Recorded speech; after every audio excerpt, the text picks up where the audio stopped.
سید عالم صلی اللہ علیہ وسلم کے وصال ظاہری کے ایام قریب آئے تو حضور نے سرخ پٹی باندھی، تیز بخار ہے نبی کریم کو، 2 صحابہ سہارا دے کے مسجد میں لائے، نبی پاک علیہ السلام کو بظاہر سہارا دے کے لایا گیا۔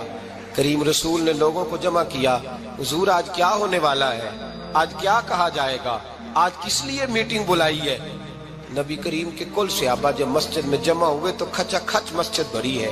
وصال ظاہری سے چند یوم پہلے کی بات، نبی پاک نے فرمایا آج تمہیں کوئی جہاد کی ترغیب نہیں دینی، آج کوئی نیا پیغام نہیں دینا، آج تمہیں بتانا ہے کہ رب نے اپنے بندے کو اختیار دیا ہے، چاہے تو دنیا میں رہے، چاہے تو اس کی بارگاہ میں حاضر ہو جائے۔ اس عبد نے بارگاہ ربوبیت کی طرف لوٹنے کا ارادہ کر لیا ہے۔ حضرت صدیق اکبر رونے لگے تو صحابہ نے کہا تمہیں کیا ہوا؟ کہنے لگے سمجھ نہیں رہے، کسی کی بات نہیں کر رہے، نبی پاک تو اپنی بات فرما رہے ہیں، اس نے جانے کا ارادہ کر لیا۔ سنیے میرے بھائی، محبوب پاک نے فرمایا بھائی کسی شخص کو میری طرف سے کوئی تکلیف پہنچی ہو تو بدلہ لے سکتا ہے، بدلہ لے سکتا ہے، کسی کو تکلیف پہنچی ہو۔ صحابہ پھوٹ کے رونے لگے، محبوبہ کرم ہی کرم ہوا ہے، رحمت ہی رحمت آئی، آپ کے بارے میں گمان کرنے والا بھی دائرہ ایمان سے نکل جائے۔ حضور آپ کیا فرما رہے ہیں؟ فرمایا نہیں بھئی اٹھو۔ پیچھے سے جناب عکاشہ بن محصن اٹھے، ہاتھ کانپتے ہیں، آگے بڑھے، کہنے لگے یا رسول اللہ، ایک جنگ کے موقع پر آپ نے درہ مارا تھا، ننگی پیٹھ پر صفیں سیدھی کراتے، بات دل میں رہ گئی ہے، میں نے بدلہ لینا ہے۔ نبی کریم نے فرمایا بلال دوڑ کے جاؤ، فاطمہ کے گھر درہ پڑا ہے، درہ لاؤ۔ سیدنا بلال حبشی کہتے میں گیا، دستک دی، سیدہ طیبہ طاہرہ حضرت فاطمہ فرمانے لگی بلال کیسے آئے ہو؟ اماں جی وہ درہ چاہیے تھا۔ سیدہ کو تشویش ہوئی، کہنے لگے بلال نہ تو جنگ پہ جانا ہے، نہ جہاد ہے، نہ کوئی ایسا موقع ہے، حضور کی تو طبیعت مبارک بظاہر بڑی علیل ہے، درہ کیا کریں گے؟ حضرت بلال عرض کرنے لگے اماں جی ایک صحابی بدلہ لینے لگے ہیں، صاحب طبقات نے جملے لکھے ہیں، کہتے ہیں بی بی صاحبہ نے درہ بھی دیا اور امام حسن حسین کو بھی باہر نکالا۔ فرمانے لگی عکاشہ سے کہنا 100 درے مارے، ان 2 شہزادوں کے جسم پر نبی پاک کے قریب نہ جائے، میں نے 2 بچے پیدا ہی اپنے محبوب پر قربان کرنے کے لیے کیے، ان کو لے جائے۔ حضرت بلال کہتے میں 2 شہزادے لے کے آیا، اور جب دروازے میں میں لے کے پہنچا تو نبی پاک نے دیکھا تو آنکھوں میں آنسو آ گئے، فرمایا ان کو بٹھا دو، مجھے پتا ہے فاطمہ نے کیا کہہ کے بھیجا ہے۔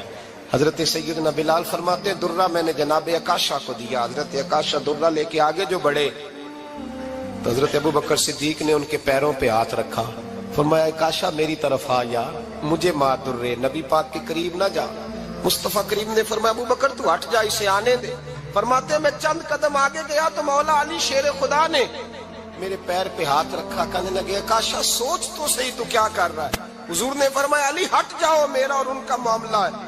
جناب عکاشہ آگے بڑھ رہے، نبی کریم نے فرمایا میں اپنی امت کو درس دینا چاہتا ہوں، خبردار خبردار زندگی میں تمہارے ہاتھ سے زبان سے کسی کو تکلیف نہ پہنچنے پائے، خبردار یاد رکھنا وہ معاشرے بگڑ جاتے ہیں، وہ معاشرے تباہ کر دیے جاتے ہیں جہاں ظلم ہوتا ہے، جہاں زیادتی ہوتی ہے، جہاں لوگوں کو ستایا جاتا ہے۔ محبوب کریم کے قریب آئے حضرت عکاشہ کہ حضور میری پیٹھ ننگی تھی، آپ بھی ذرا کپڑا ہٹائیے۔ نبی کریم نے پیٹھ سے کپڑا ہٹایا، جناب عکاشہ نے درہ جو اٹھایا تو صحابہ کی چیخیں نکلی، حضرت عکاشہ نے درہ دور پھینکا، حضور کے بطن اطہر سے لپٹ گئے، چومنے لگے، کہنے لگے حضور وہ تو صفیں سیدھی کراتے لگ گیا تھا، آپ نے کہاں مارا تھا؟ یا رسول اللہ میں تو بہانہ بنا رہا تھا کہ جاتی دفعہ مجھے وجود چومنے کا موقع نصیب ہو جائے، مجھے یہ موقع نصیب ہو جائے۔ میرے حبیب نے فرمایا جس نے جنتی دیکھنا ہو میرے عکاشہ کی زیارت کر لے۔ بھائی ظلم کا دروازہ کھلا ہوا ہے اور لوگ بھول جاتے ہیں زیادتی کرتے ہوئے، وہ بہو سے ہی کیوں نہ کریں، وہ اپنے گھر کے بھول جاتے ہیں کہ شاید پوچھنے والا کوئی نہیں، شاید میزان نہیں لگے گا۔ ایران کے بادشاہ نے اپنے بیٹے کو پڑھانے کے لیے ایک استاد صاحب کا بندوبست کیا۔ استاد صاحب کو کہا کہ میرے بچے کو دین پڑھائیے، میں چاہتا ہوں کل اس نے عنان حکومت کو سنبھالنا ہے تو یہ دین سے آگاہ ہو جائے، اس کو کچھ سکھائیے، پڑھائیے۔ بہت نیک بزرگ بڑے درویش عالم پڑھانے لگے، اسباق مکمل ہو گئے، دین کے اسباق قرآن مجید پڑھایا، احادیث طیبہ کا درس دیا، اصول فقہ سے روشناس کرایا۔ جب بچے نے مکمل تعلیم حاصل کر لی اور آمین ہو گئی، دستار ہو گئی، فارغ ہو گئے، تو پھر ایک دن استاد صاحب نے کہا بیٹے کل تم نے ضرور آنا ہے، کچھ بات کرنی ہے۔ شہزادہ گیا ملنے استاد صاحب سے، استاد صاحب نے کنڈی لگا لی، ہاتھ میں درہ پکڑ لیا، مار مار کے پورے وجود کو زخمی کر دیا، کوئی غلطی نہیں، کوئی بات نہیں، مارا۔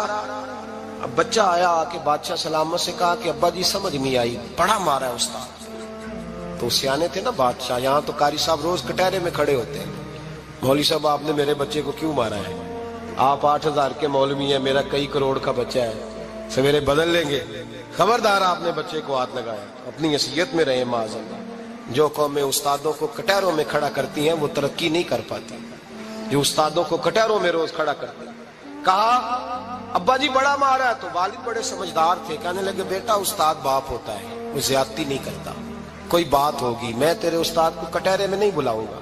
اماں سے بات کی، اماں کہنے لگی بیٹا میں تیرے باپ سے کیسے بات کروں، ڈر آتا۔ وقت گزر گیا، 22 سال بیت گئے،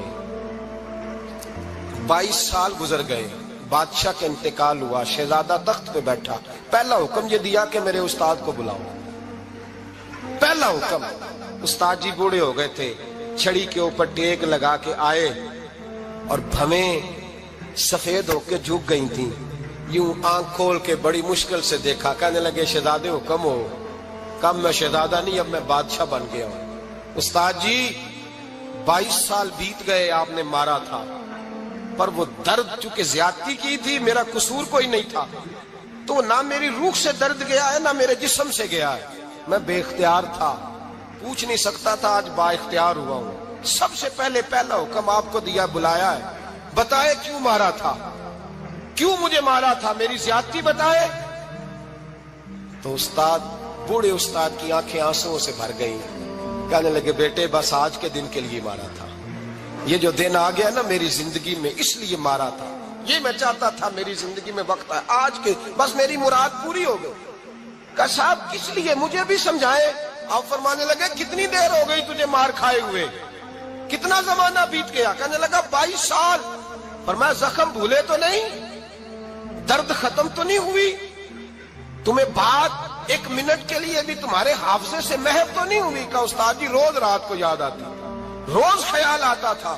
استاد کہنے لگے بھائی تو بے اختیار تھا، پوچھ نہیں سکا، 22 سال تجھے یاد رہا، مجھے پتا تھا تو ایک دن حکمران بنے گا، میں نے تجھے اس لیے مارا تھا کہ بیٹے یاد رکھنا، کسی پہ ظلم نہ کرنا، اگر تجھے 22 سال تک یاد رہا ہے تو جس پر تو ظلم کرے گا اسے بھی قیامت تک یاد رہے گا، اور یہ یاد رکھنا تو آج با اختیار ہوا تو تو نے مجھے بلا لیا ہے، قیامت کے دن غریب با اختیار ہو جائیں گے، مظلوم با اختیار ہو جائیں گے، وہ با اختیار ہوگے للہ الواحد القہار، رب کریم کی بارگاہ کے اندر ان کا اختیار ہوگا، اکیلے اللہ کی حکمرانی ہوگی، پھر وہ بلائیں گے بڑے بڑے کج کلا، دنیا میں جن کی پگڑیاں اونچی تھی وہ سر جھکائے کھڑے ہوں گے، دنیا میں جو ڈکٹیٹر بنتے تھے ان کی پشتیں لال ہوں گی، ان کو غدار لکھا جائے گا، قیامت تک نہیں بھولے گا۔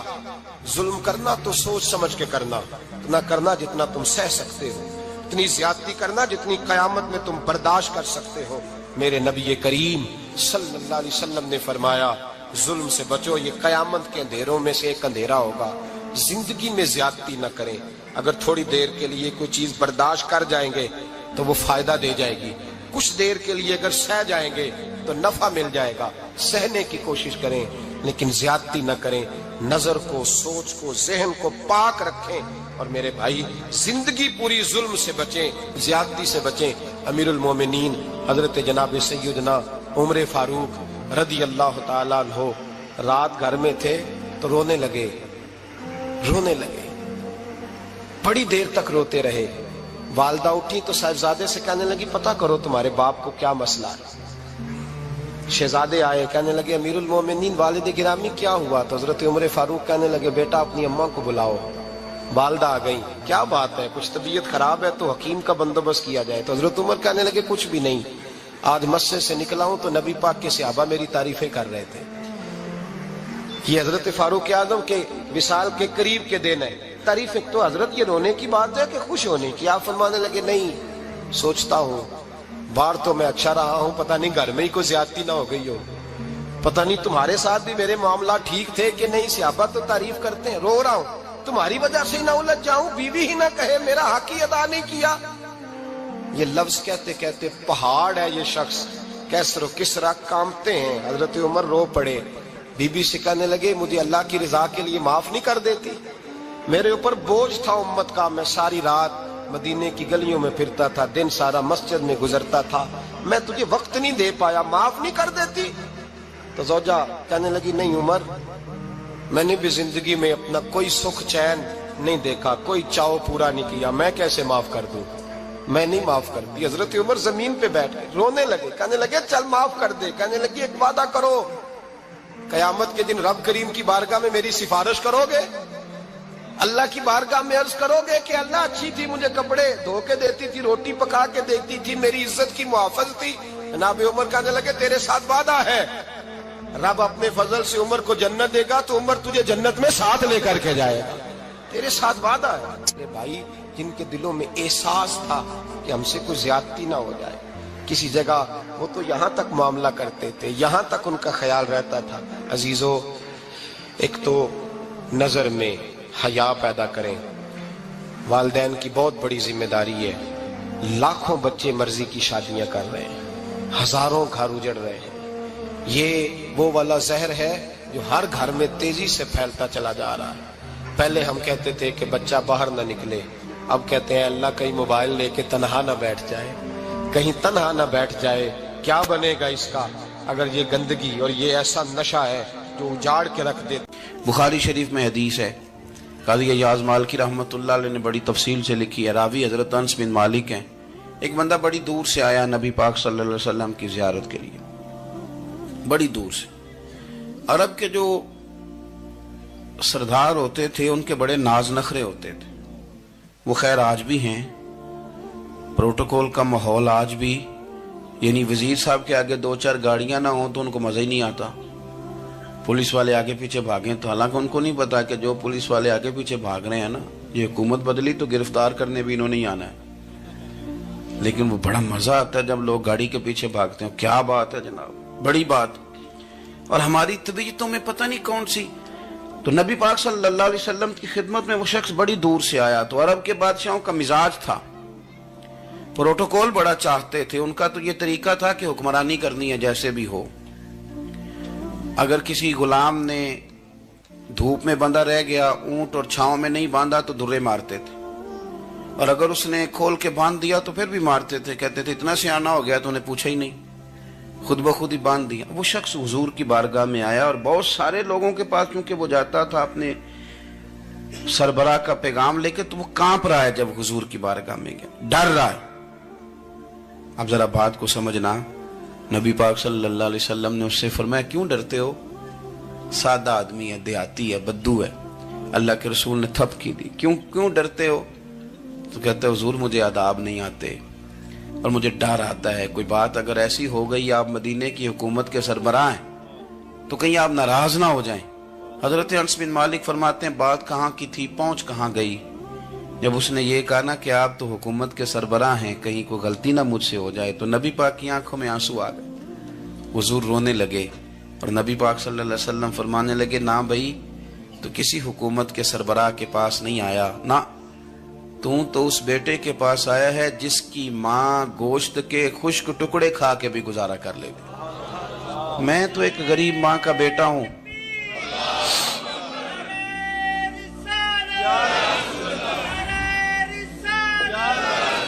بھائی اگر آپ کا یہ ذوق بن جائے، دیکھو نا آج تو لوگ بھول جاتے ہیں نا، کپڑے بدل لیتے ہیں تو وہ سمجھتے ہیں کہ شاید سارا کچھ ہی بدل گیا، یعنی گاؤں سے آ کر پڑھنے والے بھول ہی گئے ہیں کہ کس کی ماں نے کتنا زیور بیچا تھا۔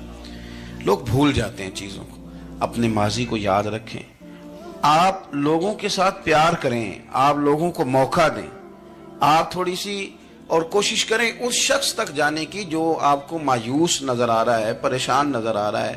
یہ ہمیں میلاد والے محبوب صلی اللہ علیہ وسلم نے درس دیا۔ ایک اور پہلو، حضور سید عالم صلی اللہ علیہ وسلم نے، ہمارے ہاں نا ابھی بھی برادری کی تقسیم ہے، ابھی بھی اور کچھ میں نے ایسے کمزور لوگ بھی دیکھے، یہ اس طرح کی حرکتیں ہارے ہوئے لوگ کرتے ہیں.